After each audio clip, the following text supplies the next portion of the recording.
여러분 안녕하십니까, 유맨입니다. 오늘 제가 어디에 와 있느냐, 여기 나와 있습니다. 저랑 예전에 같이 일했던 형님 중에 친구분이 지금 그 노년 근처에서 라멘집을 운영하고 계세요. 그래서 라멘집이 워낙 잘 되다 보니까 주변에 좀 가게를 내달라고 좀 연락이 오고 그러나 봐요. 그래서 가멘 관련돼서 좀 조언을 얻고 싶다, 그 매장에 직접 와봤습니다. 들어가서 사장님이랑 한번 얘기해 보도록 할게요. 우츠와라는 라멘집입니다. 돈부리 규동, 우리가 알고 있는 일식집의 정석이죠. 그리고 혹시나 돈코츠 라멘이랑 미소 라멘, 소유 라멘 이렇게 메인인 것 같습니다. 일단 저는 사장님 픽으로 소유 라멘으로 결정을 했습니다. 원래는 형님이 좋아하는 것보다 저희 가게 주인들이 좋아하는 음식을 먹어야지 이게 찐입니다. 아, 감사합니다. 맛있겠다. 김치랑 단무지 드실래요? 아, 그럼요. 먹어야죠.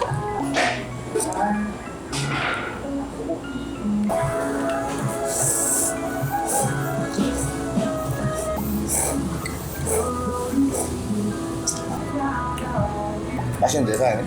드시면해? 네, 맛있네요. 많이 막 세진 않죠? 네, 딱 좋아요. 그래서 진짜 맛있다. 다 드셨어요 벌써? 맥주 한잔 드릴까요? 아, 좋죠.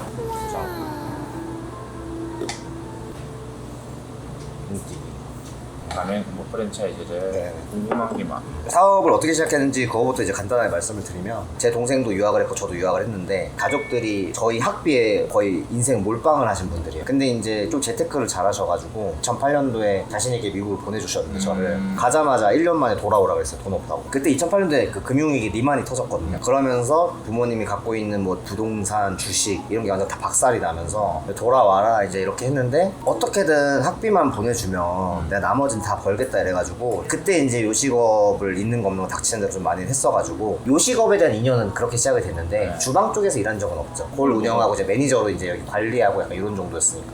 유학생활 딱 끝나고 한국 돌아왔는데 집에 기둥이 다 뽑혀있는 거예요. 돈에 대한 욕심이 좀 많이 이제 생긴 거죠. 남들 이제 운동하고 연애하고 여행 가고 놀러 가고 할 때 저는 이제 어떻게 하면 돈 벌까 이 고민만 했던 것 같아요. 이제 프랜차이즈에 관련된 얘기를 좀 하기 이전에 형님이 정말 프랜차이즈를 할 수 있는 사람인가를 생각을 하는 게 가장 먼저, 그게 먼저거든요. 형님은 어쨌든 이 라면이라는 음식 뭔가 이렇게 좀 정성을 담아야 되고 이러면서 그런 가치관을 크게 갖는 사람들이 보통 프랜차이즈 사업을 잘 못해요. 해프드에 돈을 못 버는 이유지. 정확하게 나도 그쪽은 아니지만 가치관으로 따지자고 하자면 나는 사업을 해보고 싶은 사람인데 스스로 아는 게 없는 거지. 그러니까 나는 이걸 시작한 이유가 단순히 진짜 먹고 살기 위한 그러겠죠. 아이템이 뭐가 있을까. 20대부터 나는 집안 사정상 20살 때부터 돈을 벌었어요. 근데 그동안 해온 일들이 대부분 서비스업이니까 장사를 하긴 해야 되는데, 우연치 않게 갔던 식당이 이 음식들이었는데 이 정도면 그래도 괜찮겠다 싶어서 그때 이제 주방을 1년 해보고,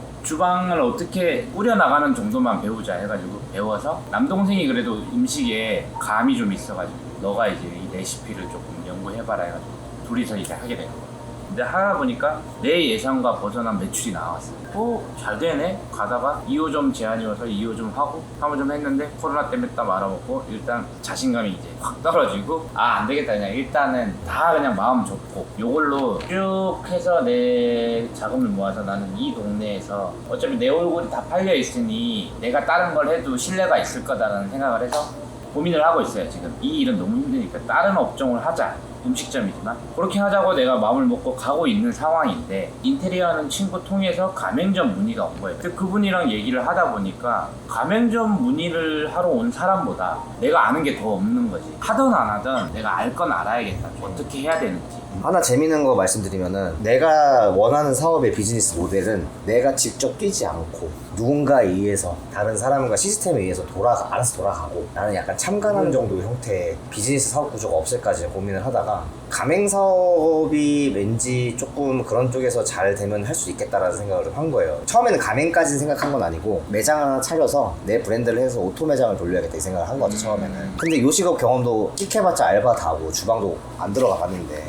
할 방법이 없잖아요. 근데 저도 형님처럼 일단 배워야 되니까 타코집 가서 알바를 했죠. 그러니까 되게 특이한 게, 들어가가지고 알바는 하는데 이미 저는 공실 점포를 구해놓은 상황이었어요. 결과를 먼저 만들어 놓고 과정을 좀 끌어들이는 편이거든요. 예를 들어서 형님이 창업을 한다고 생각을 하면 내가 어떤 장르의 음식을 할 거며 어디에 어떤 컨셉으로 뭐 단가부터 메뉴 뭐 이런 것들 연구하고 이렇게 막 해서 시작을 하잖아요 보통 사람들이. 그래서 이제 나중에 그게 다 결정이 되면 뭐 부동산 임장도 다니고 뭐 이러잖아요. 저는 좀 성격이 달라요. 저는 결과를 딱 만들어 놓은 다음에 여기서 뭘 해야 될까를 항상 생각해요. 월세 250만 원짜리 사무실을 구해놓고 거기 앉아가지고 친구랑 야 우리가 이 사무실에서 뭘 해야지 돈을 벌까 이렇게 생각을 하는 거예요. 그러면 뭐가 그 장점이냐면 의사결정이 빨라지고 내 머릿속에 있는 고민들을 바로 실행에 옮기는 거예요. 전 그렇게 일을 했거든요. 타코집도 마찬가지예요. 무작정 가서 배달 전문점 들어간 거예요. 지하 월세 100만 원짜리에 권리금 한 2천만 원 나온 야식 배달 전문점이었거든요. 이 음식 하나도 모르는데 사장님한테 물어보니까 사장님이 뭐 이렇게 해서 야식 전문점 팔고 있다. 근데 이 매출이 얼마나 돼요? 물어보니까 우리 그래도 1년에 한 5억 정도는 팔아 막 이렇게 얘기를 하더라고요. 그래서 진짜 대단하네. 어떻게 그렇게 팔았어요?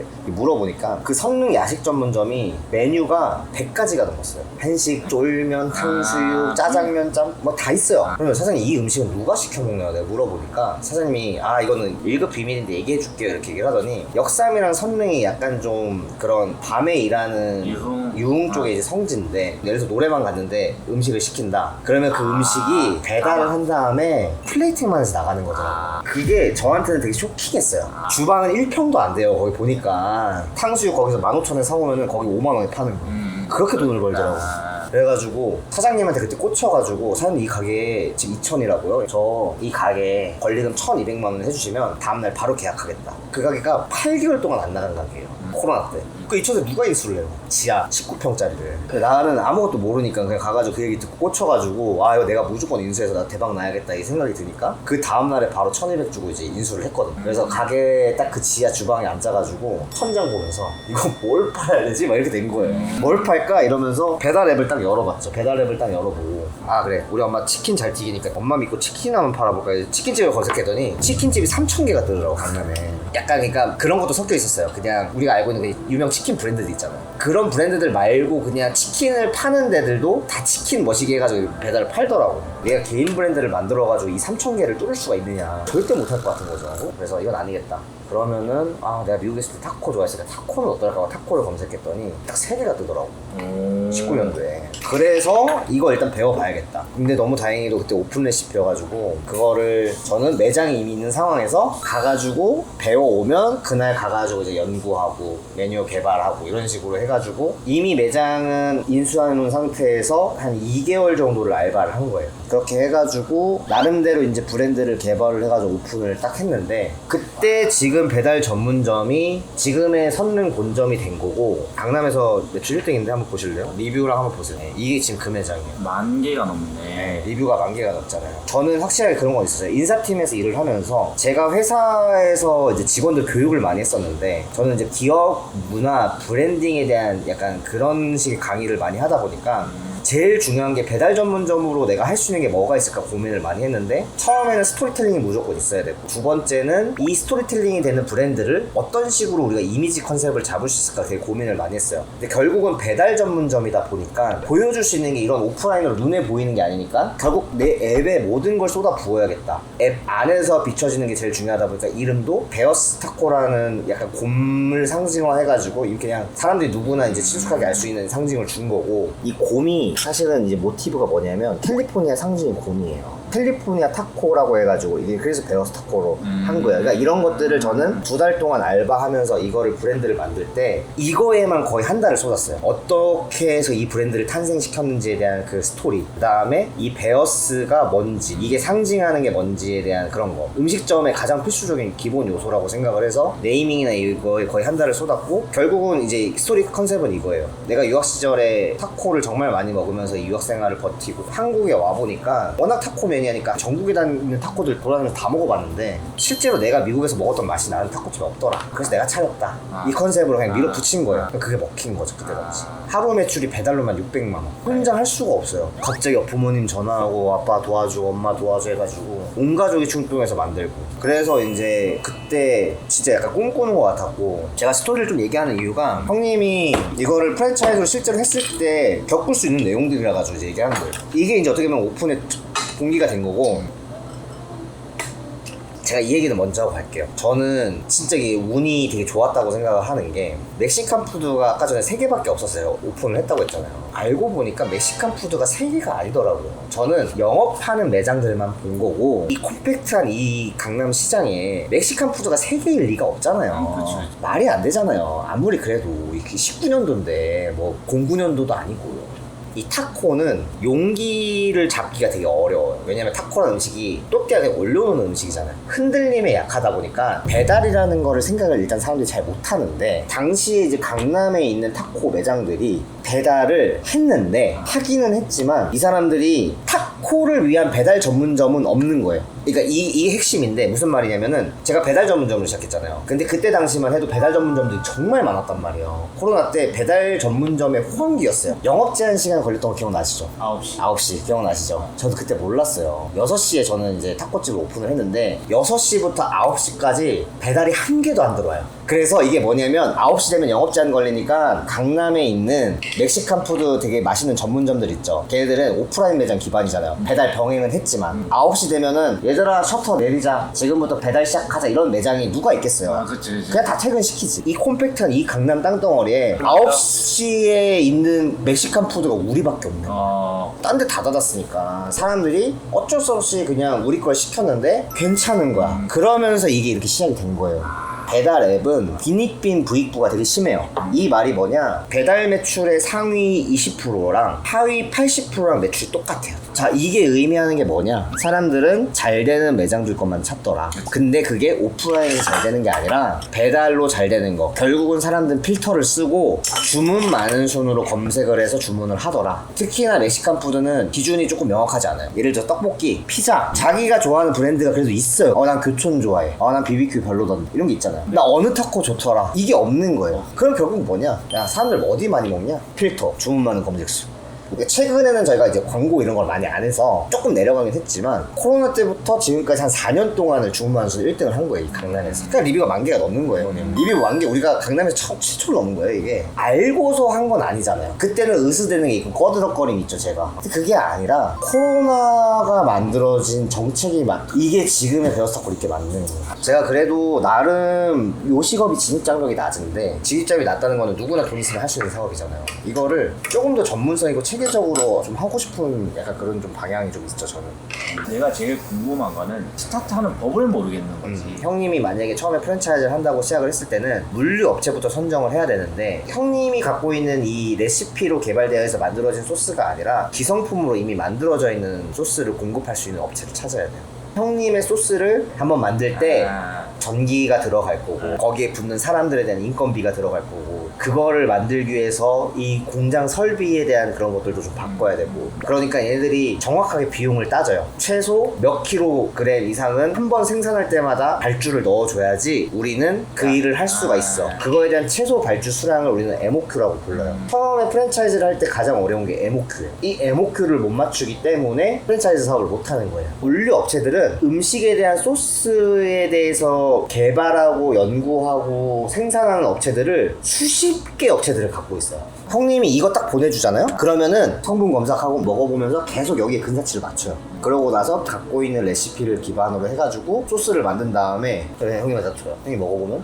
똑같다고 얘기하기는 좀 그렇고 비슷한 거지. 그러면 형 입장에서 깜짝 놀라. 이거 어떻게 맞춰? 그러니까 우리는 막 뼈 빠지게 고생해서 만든 그거를 얘는 근사치로 만들어 근사치로 만들어 오는 거예요. 내가 가맹 사업을 하겠다고 마음을 먹으면 순서가 공장에다가 이 소스들을 만들어 놓고 시작을 하는 거야. 가맹 점주들을 먼저 만들어 놓고 그걸 진행을 하는 거야. 어떻게 돼야 돼? 전자입니다, 전자. 왜 전자냐? 아까 MOQ 얘기했잖아요. 형님 걸 만들어 오더라도 공장에서 생산을 못해요. 왜 못하냐면 여기는 몇십 킬로, 몇백 킬로를 생산을 해야지만 이 공장이 가동될 수가 있는 거예요. 그러면 결국은 이 MOQ를 못 맞춰서 남은 소스를 소진을 하지 못하면 이미 공장에서 생산된 소스는 형님 있잖아요, 만들어지는 순간부터 본사의 비용이에요.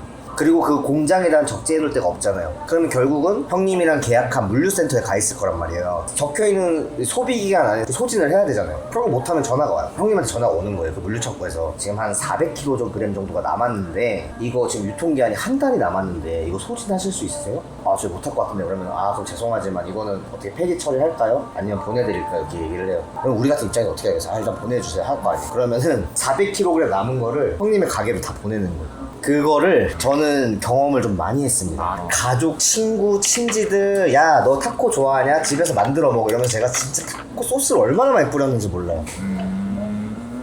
네. 그래서 내가 궁금한 거야. 가맹점 제안이 들어왔어. 이거 하나 운영하는 입장에서 순서를 어떻게 해야 돼? 그 한 개의 매장을 통해서 그럼 형님이 기대하는 바는 뭐예요? 기대하는 바는 일단은 수입인 건데 네. 수입이 크지 않아도 돼. 다른 지역, 다른 지방에 내가 운영하지 않는 가게가 하나 생겼다는 게 일단 큰 만족이겠지. 그리고 두 번째는 그 브랜드를 알고 되면 서울에 있는 강남구청에 있는 우추와 뭐 충주의 우추와 먹어보니 괜찮네? 나도 가맹해볼까? 라는 생각이 드는 사람들이 생길 수도 있고 아니면 서울에 왔을 때 또 들릴 수도 있고 왜냐면 그런 경험이 한두 번 있었거든. 부산에 우추 안에 있을 때. 그렇게 되면 좀 구체적으로 내가 사업을 할 수 있지 않을까? 라는 생각이 드는 거지. 지금까지는 그냥 장사야. 뭔가 사업을 이걸로 안 하더라도 나중에 다른 걸로 하더라도 내가 그때는 좀 아는 게 있는 거지.